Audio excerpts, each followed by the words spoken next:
I moved my assets because I thought my wife was filing for a divorce. Turns out she wasn't planning to leave me at all. But before I explain what she was actually doing and how I realized I'd made the biggest mistake of my marriage, take a moment to like this video and subscribe to the channel to get the best Reddit stories brought to you, fully narrated and uncensored. Now here's how it all happened. I remember the chair more than anything else. It was stiff, slightly angled toward the desk, the kind of chair designed to keep you alert but not comfortable. I shifted in it twice before realizing it didn't matter. Comfort wasn't the point of why I was there. Across from me, the lawyer was quiet. Not distracted, not rushed, just waiting. He had already heard enough to know this wasn't a procedural visit. This wasn't someone asking casual questions about future possibilities. This was someone who had already crossed a line and was now trying to understand what that meant. On the desk between us sat a thin folder. My name was on it, typed, clean, official. Inside it were copies of decisions I had made deliberately, calmly, and without telling the person I shared a life with. I hadn't been served divorce papers. I said that out loud, almost defensively, as if that fact alone should change how this moment felt. I haven't been served, I repeated, slower the second time. The lawyer nodded once. He didn't interrupt, he didn't correct me, he just let the sentence hang there, unfinished, the way it deserved to be. Because the absence of divorce papers didn't undo anything. It didn't erase the transfers that had already cleared. It didn't put the money back where it had been. It didn't rewind the last 2 weeks of my life, during which I had slept next to my wife every night, knowing I'd taken steps she didn't know about. The clock on the wall ticked loudly enough that I started counting without meaning to. Each second felt separate, isolated, like it carried weight on its own. I tried to explain myself, not in full sentences at first, just fragments. I thought. I noticed. I didn't want to be caught off guard. The lawyer listened the way people do when they're trained not to react. No judgment, no reassurance either, just attention. At some point, he asked me when I first started feeling unsure about my marriage. That question landed harder than I expected, because uncertainty hadn't arrived all at once. It hadn't announced itself. It crept in through routine moments, mundane ones I didn't think mattered at the time. Laura answering texts and turning her phone face down. Laura asking about account balances she'd never asked about before. Laura scheduling appointments she didn't explain, not because she was hiding them, but because she didn't seem to think she needed to. None of it screamed betrayal. None of it was dramatic. That almost made it worse. I told myself that if something was wrong, it would look obvious. Raised voices, late nights, distance you could measure. But this was quieter, subtler, easy to second guess. I stayed quiet longer than I should have. In the office, I realized that silence had followed me here. The lawyer finally asked me, "Does your wife know about the changes you made?" I stared at the edge of the desk. There was a small scratch near the corner, probably from years of people tapping pens or setting down keys. I focused on it because answering the question felt heavier than it should have. "No," I said. Saying it out loud made it real in a way it hadn't been before. Before, it was just actions, transactions, planning. Now it was a secret. The lawyer leaned back slightly, not dramatically, just enough to signal that the conversation had shifted. "Then the issue you're dealing with may not be legal," he said. "It may be relational." That word, relational, stuck with me, because I hadn't thought of what I did as something that would change the relationship itself. I thought of it as preparation, insurance, a temporary move in case my assumptions turned out to be right. I told myself I could undo it. I hadn't considered that trust doesn't work that way. When I left the office, the hallway felt longer than it had when I arrived. The air outside was colder than I expected. I sat in my car for several minutes without starting the engine, replaying the last conversation I'd had with Laura that morning. She asked if I wanted coffee. I said no. She shrugged and smiled. Nothing about her behavior suggested distance. Nothing about her tone suggested guilt. If anything, she seemed lighter than she had weeks ago. That should have reassured me. Instead, it unsettled me. Because it meant one of two things was true. Either she was hiding exceptionally well, or I had misunderstood everything from the start. And sitting there, hands resting on the steering wheel, I felt something I hadn't expected when I first made those decisions. It wasn't relief. It was the slow realization that whatever she was planning, whatever those quiet changes meant, I might have already altered the outcome just by acting before I understood. The worst part wasn't the money. It was knowing that the reason she'd been acting strange still hadn't been revealed, and that when it finally was, it might explain not only her behavior, but my mistake. We'd been married for 11 years. That number mattered to me because it meant something. It meant we'd already survived the parts that usually break people. The early adjustments, the learning curves, the phase where you're still deciding whether this is really the person you're going to build everything around. By year 11, things were supposed to be steadier, less dramatic, more intentional. And ours were. There had been no infidelity, no explosive arguments, no nights spent sleeping on opposite sides of the house. We disagreed like adults, talked things through, moved on. Our marriage wasn't exciting in the cinematic sense, but it was solid, predictable in the best way. We both worked, we both contributed. Our finances were shared without hesitation. Every account, every plan, every long-term goal had been discussed openly. We knew what we had and where it was going. Vacations, home improvements, retirement, none of it was theoretical. It was all part of an assumed future. I trusted that. And I trusted myself to recognize when something was genuinely wrong. I've never been reactive. I don't jump to conclusions or dramatize small shifts. If anything, I lean toward patience, sometimes too much of it. I like explanations. I like patterns. I like being certain before I move. That's why the change didn't register right away. At first, it was easy to ignore. Laura wasn't angry. She wasn't distant in the obvious ways. She still asked about my day, still laughed at the same jokes, still sat across from me at dinner and talked about work, family, trivial things. But something about her presence had shifted. It was subtle, almost abstract, like she was participating but not fully anchored, as if part of her attention was always somewhere else, just out of reach. She didn't pull away physically. That would have been easier to identify. Instead, she became quieter, more measured, less inclined to fill silence. When we sat together, the moments between conversations stretched longer than they used to. Her phone habits changed too. Not dramatically. She didn't start guarding it or rushing to another room. She just became more intentional with it. Always placed screen down. Notifications glanced at, not reacted to.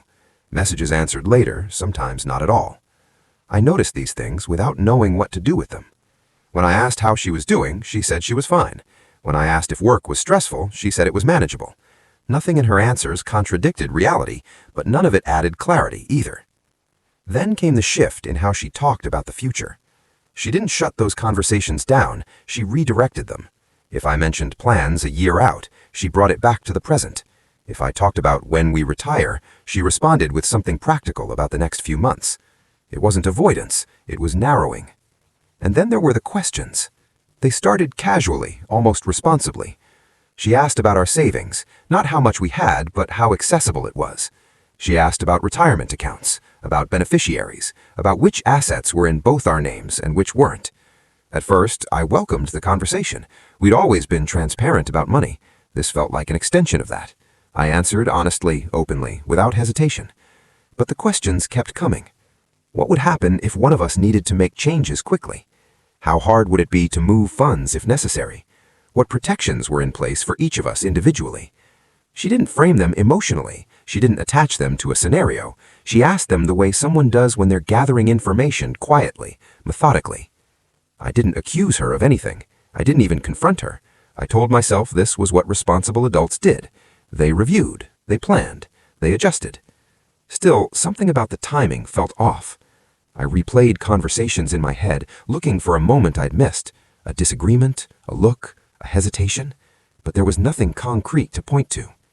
That ambiguity was the hardest part, because without a clear reason, my mind started supplying possibilities. I told myself it was stress. Work had been demanding, family issues had been weighing on her. Life had a way of compressing people inward without warning. All of that made sense, until it didn't. Until one evening, something happened that was so small it almost didn't register, except it refused to leave my thoughts afterward.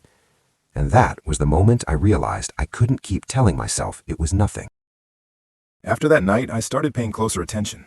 Not in a frantic way, not like I was hunting for proof, more like I'd finally admitted to myself that something had shifted and I needed to understand what it was. That's when the pattern became harder to ignore. Laura began scheduling appointments she didn't explain. She'd mention them in passing, "I have something in the afternoon," or "I'll be out for a bit," without saying where she was going or why. I didn't press her. We'd never been the kind of couple that required detailed itineraries from each other. Still, the frequency stood out. Some evenings she stayed out later than usual, saying she had errands to run after work, groceries, returns, small reasonable things that didn't invite follow-up questions. She'd come home tired, distracted, and ready to move on with the night as if nothing unusual had happened. I told myself I was reading too much into it. Then the questions about money shifted. They became more specific. Not how much we had, but who legally owned what. Not how our accounts worked, but how quickly things could be separated if they needed to be. She asked whether certain assets were joint by default or required additional paperwork to change. I remember answering one of those questions and feeling a tightness in my chest I couldn't explain. It wasn't fear yet, it was recognition. This wasn't curiosity, it was preparation.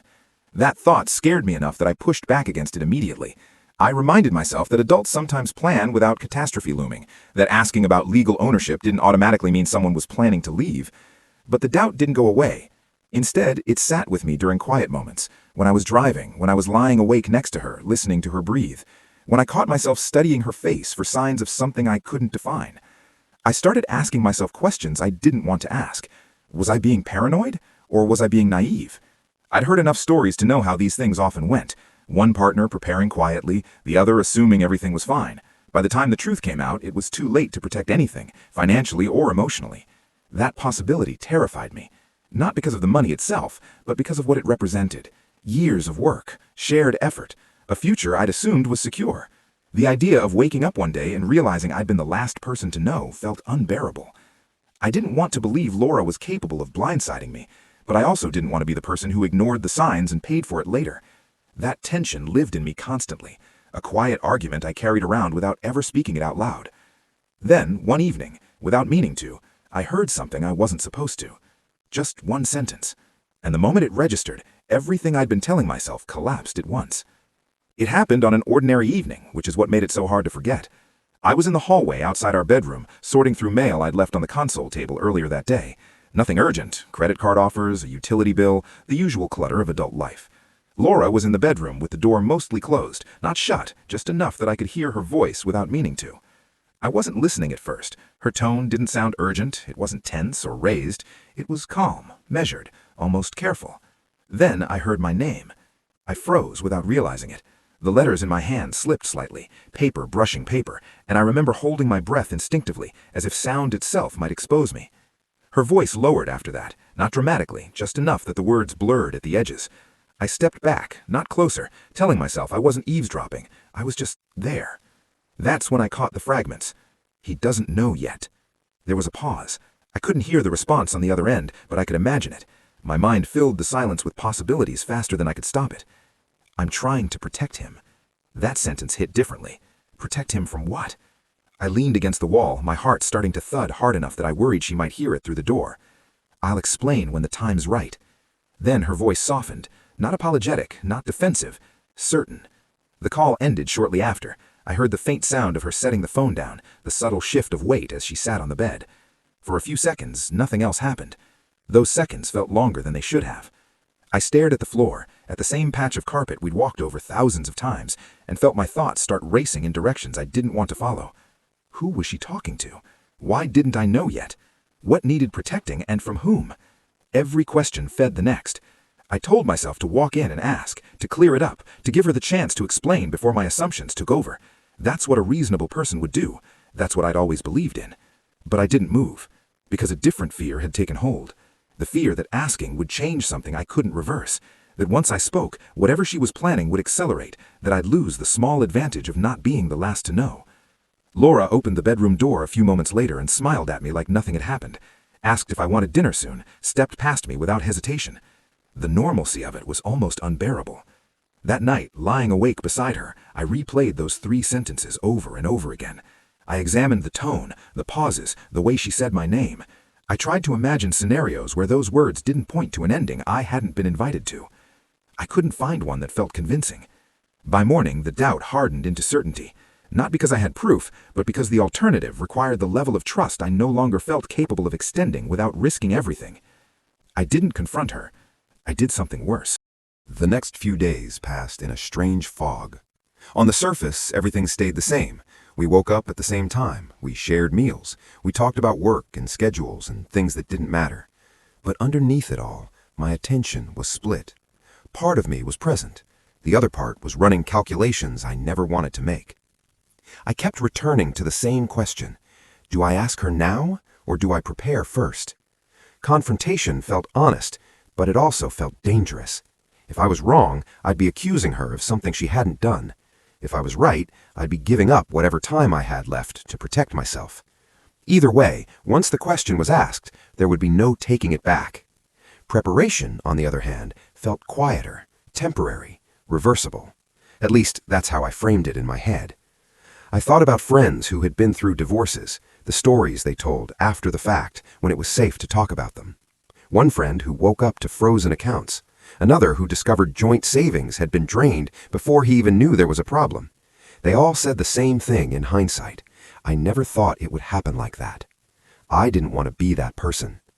I told myself I wasn't trying to get ahead of her. I wasn't trying to punish her or hide anything permanently. I wasn't planning revenge. There was no anger driving this, only fear. A steady, controlled fear that whispered the same thing every time I tried to ignore it. Be smart. Be careful. Don't be the last to know. I started researching quietly, reading articles late at night on my phone with the brightness turned down, learning what people were allowed to do, what they regretted not doing sooner. I avoided anything that sounded extreme. I wasn't trying to dismantle our life. I just wanted safeguards. Each step felt small, reasonable. I kept telling myself I was acting like an adult, not someone in panic. Still, there were moments when doubt cut through the logic, when I watched Laura laugh at something on television or reach for my hand absent-mindedly, and I wondered if I was about to destroy something that wasn't broken. In those moments, I nearly stopped. But then I remembered her voice on the phone, calm, certain, saying she was protecting me from something I didn't know yet. That memory hardened my resolve every time. I scheduled a consultation under the guise of financial planning. I told myself I was just asking questions, hypotheticals. Nothing would happen unless I decided it should.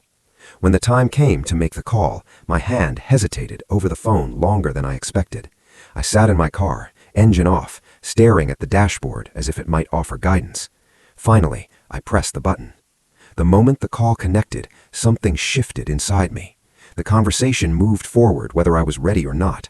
Questions were answered, options were outlined, steps were explained clearly and calmly. By the time I hung up, the line I'd been pacing along had disappeared. Once I made the call, there was no undoing it. The meeting was scheduled for early in the morning. I told Laura I had a work commitment I couldn't move. She didn't question it. She never did. That alone should have stopped me. Trust like that isn't common, and I was about to step around it quietly. The lawyer's office was smaller than I expected, neutral, deliberately unremarkable. Nothing about it felt dramatic, which made the conversation that followed feel even more unsettling. I sat across from him with my hands folded, posture straight, trying to sound like someone who was simply being cautious. I framed everything as a hypothetical. What happens if one partner moves money before anything is filed? What's considered reasonable? What actions can't be reversed? He answered without judgment, without curiosity, as if these questions came up every day. That scared me more than if he'd looked surprised. I kept my voice steady, calm, detached. I spoke like I was planning for an unlikely emergency, not quietly preparing for the collapse of my marriage. At one point, he asked if my wife knew I was there. I said no. He paused for just a second longer than before, then continued explaining my options. Nothing I did that day was illegal. Nothing crossed a line on paper. That became my justification. I held on to it tightly, like a rule that made everything else acceptable.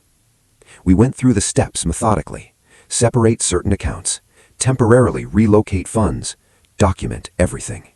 I signed where I was told to sign. Initialed where I was told to initial. I didn't rush, but I didn't hesitate either. My body moved forward as if my thoughts tried to catch up. The strangest part was how quiet my emotions became. I wasn't angry, I wasn't sad, I wasn't even particularly anxious. I felt hollowed out, like I'd sealed off something inside myself to get through the process cleanly. When the transfers were initiated, the lawyer slid the paperwork toward me and said, "You should understand that even if you undo this later, the act itself may still matter." I nodded, but I didn't really hear him. All I could think about was the fact that I'd done it, that whatever happened next, I wouldn't be blindsided. I wouldn't wake up one morning and realize I'd lost everything because I trusted too easily. I left the office and sat in my car for a long time, staring straight ahead. There was no surge of adrenaline, no rush, just a strange, muted calm. For the first time in weeks, the constant tension in my chest eased. The fear that had been humming in the background went quiet. I told myself this was what relief felt like, that this was the reward for being prepared instead of passive. That night, I came home and ate dinner with Laura like nothing had changed. We talked about our days. She told me about a meeting she had. I nodded, smiled, listened. I noticed how normal she seemed and pushed the thought away. I went to bed knowing something she didn't. And for a moment, I felt safe. For a moment, I felt relief. And that scares me now. The days that followed were quiet in a way that felt earned. The constant tension I'd been carrying began to loosen, not disappear completely, but soften enough that I could breathe again. I told myself this was what being prepared felt like, that the unease I'd mistaken for intuition had finally been handled. Laura didn't notice anything. At least, there was no sign that she did. Our routines stayed intact. Morning coffee, brief conversations before work, evenings spent side by side on the couch, each of us doing our own thing but sharing the same space. From the outside, nothing had changed. That normalcy became my proof. I convinced myself that if I was wrong, if everything I'd feared was a misunderstanding, I could undo what I'd done just as quietly. Move the money back, close the accounts, no harm done, just a precaution that never needed to be mentioned. That's what I told myself. But underneath that logic, something else was happening. I started watching her more closely.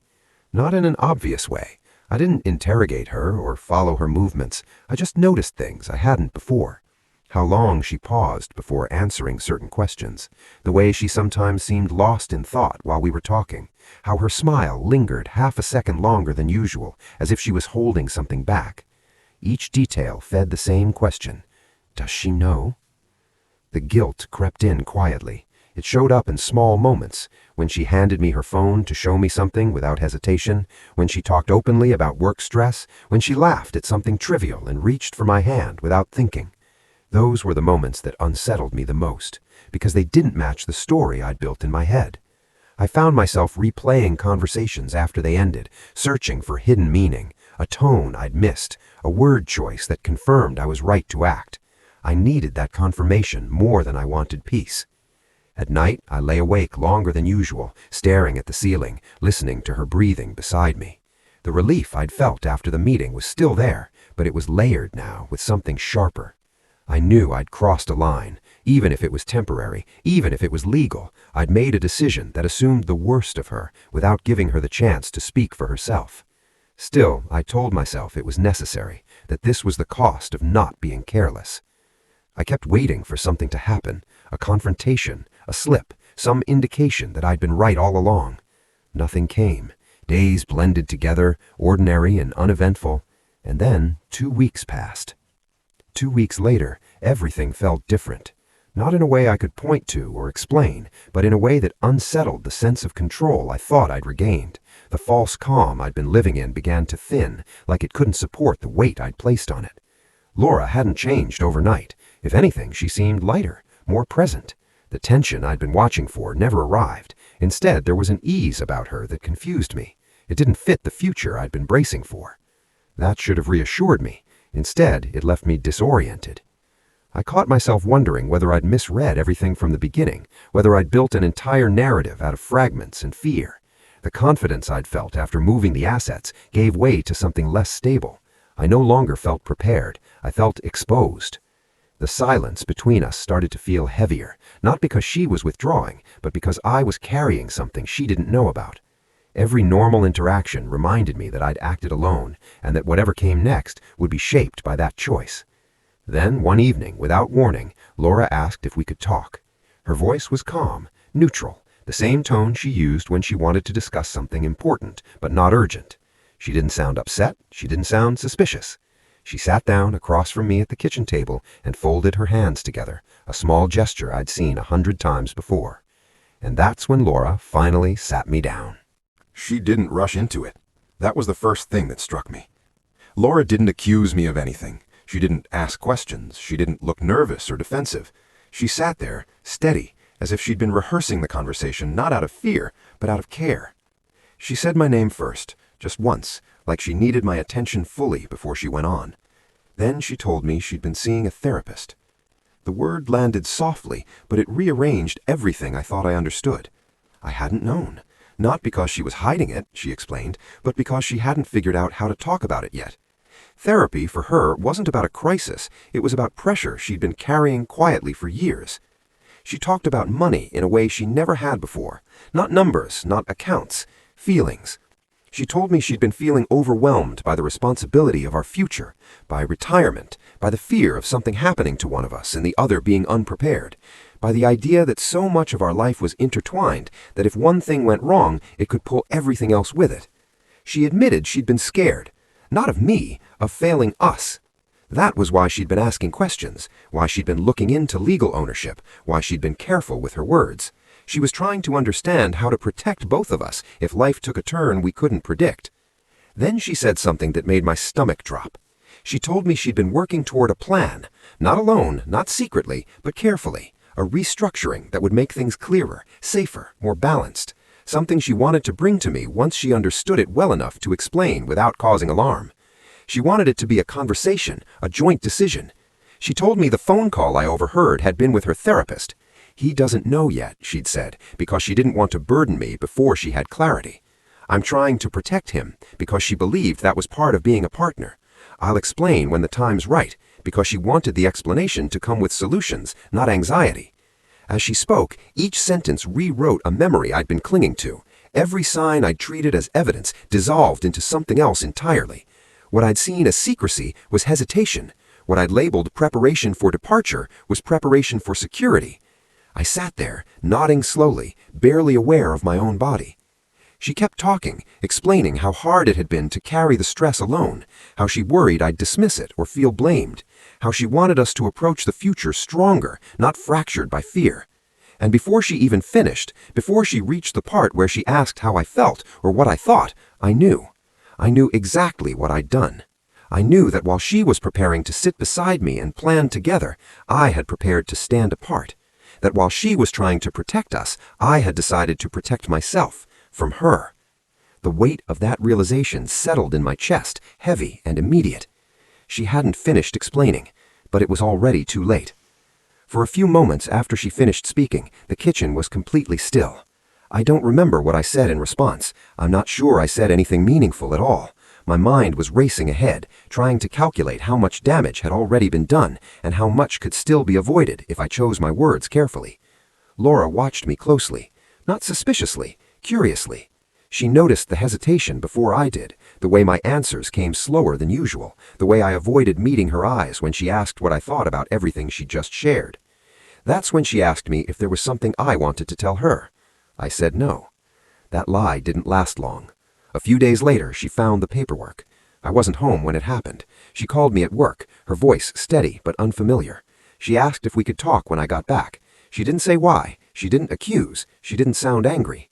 When I walked through the door that evening, she was sitting at the dining table with the documents spread neatly in front of her, not scattered, not crumpled, laid out in careful order, like she'd taken time to understand them before reacting. At first, she looked confused. She asked what they were, why certain accounts were listed separately, why dates lined up with times I'd told her I was at work. Her tone wasn't sharp, it was searching. I tried to explain. I told her I was being cautious, that I thought something was happening, that I didn't want to be caught unprepared. As the explanation continued, I watched her expression change. The confusion gave way to something heavier. Not anger, recognition. She realized what I'd assumed about her, what I'd believed she was capable of, what I'd done in response to those beliefs. She didn't raise her voice, she didn't cry, she didn't demand anything. She just sat back slightly and looked at me the way you look at someone you're seeing clearly for the first time. That wasn't protection, she said quietly. That was preparation to leave. I tried to argue, to explain the difference, to insist that I'd always planned to undo it if I was wrong. She shook her head. The hurt in her eyes deepened, and that was worse than anger would have been. Anger would have meant there was still energy left to fight for something. This felt like disappointment. She told me that trust doesn't disappear all at once. It erodes when someone makes a choice alone that should have been made together. She said that while she was trying to figure out how to talk to me, I had decided to protect myself from her. The weight of that realization settled in my chest, heavy and immediate. She hadn't finished explaining, but it was already too late. The weeks that followed didn't explode the way I'd imagined consequences would. There were no ultimatums, no lawyers calling, no dramatic exits. What happened instead was quieter and somehow harder to live with. Trust didn't vanish in one moment. It cracked, and once it cracked, everything sounded different when it passed through it. Laura didn't stop talking to me, but the way she spoke changed. She chose her words more carefully, paused before answering questions she used to respond to without thinking. It was as if she was checking her footing in conversations that used to feel solid. She agreed to couples therapy, but it wasn't the kind of agreement that felt hopeful. It felt cautious, like something you try because not trying would feel worse. In those sessions, we talked about communication, about fear, about assumptions. The therapist asked us to describe how we experienced the same moments differently. Laura spoke calmly, but there was a distance in her voice that hadn't been there before. She said she couldn't stop replaying one thought. "If you thought I was capable of doing that," she said, looking at me instead of the therapist, "who did you think I was?" I didn't have a good answer, because the truth was uncomfortable. I hadn't thought she was cruel or malicious. I hadn't imagined her as someone who wanted to hurt me. But I had believed she might act without me, that she might decide something enormous on her own and leave me to deal with the fallout. And believing that had been enough. I started to understand that what I'd revealed wasn't financial caution, it was fear. Fear of vulnerability, fear of trusting someone completely when the cost of being wrong felt too high. I hadn't just protected money. I'd exposed how quickly I was willing to step away from partnership when I felt threatened. Laura said she didn't know how to unsee that, how to forget that when things became uncertain, my instinct wasn't to talk to her, but to prepare for her absence.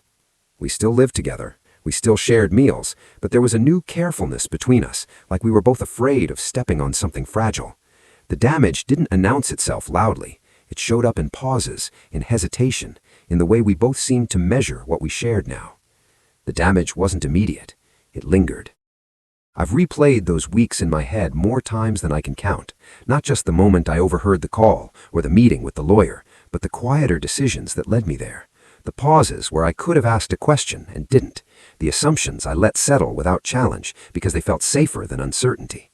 I can admit now that my fear didn't come from nowhere. I'd seen what financial conflict could do to people. I'd watched friends lose not just money, but stability, dignity, the sense that their life made sense from one day to the next. The idea of being blindsided, of discovering too late that I'd trusted the wrong moment, terrified me. That fear was real, but fear doesn't excuse silence, and that's where I went wrong. I chose preparation over conversation, control over vulnerability. I convinced myself that staying quiet was the responsible thing to do, when in reality it was the easier thing.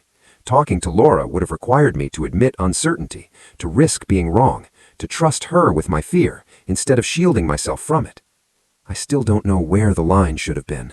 Part of me believes that protecting yourself isn't inherently wrong, that foresight isn't betrayal, that no one should be expected to walk blindly into loss just to prove loyalty. But another part of me understands something I didn't then. Marriage isn't just about shared resources, it's about shared risk. And by acting alone, I made it clear that when the stakes felt high, I didn't see trust as a mutual obligation. I saw it as something conditional. That realization is hard to sit with, because it doesn't make me a villain, but it doesn't make me blameless either. Even now, knowing everything I know, feeling the weight of what my silence cost us, I can't say with certainty that I'd choose differently if I were back in that moment of doubt. Even now, I don't know if I'd act differently. If you've stayed with the story until now, then you've probably already formed an opinion. Maybe you think I was right to prepare, that when the signs start adding up, protecting yourself isn't betrayal, it's common sense. Maybe you believe trust shouldn't require blindness, especially when the cost of being wrong can follow you for years. Or maybe you think I crossed a line the moment I chose silence, that the real failure wasn't moving the money, but deciding my wife didn't deserve the chance to explain before I acted.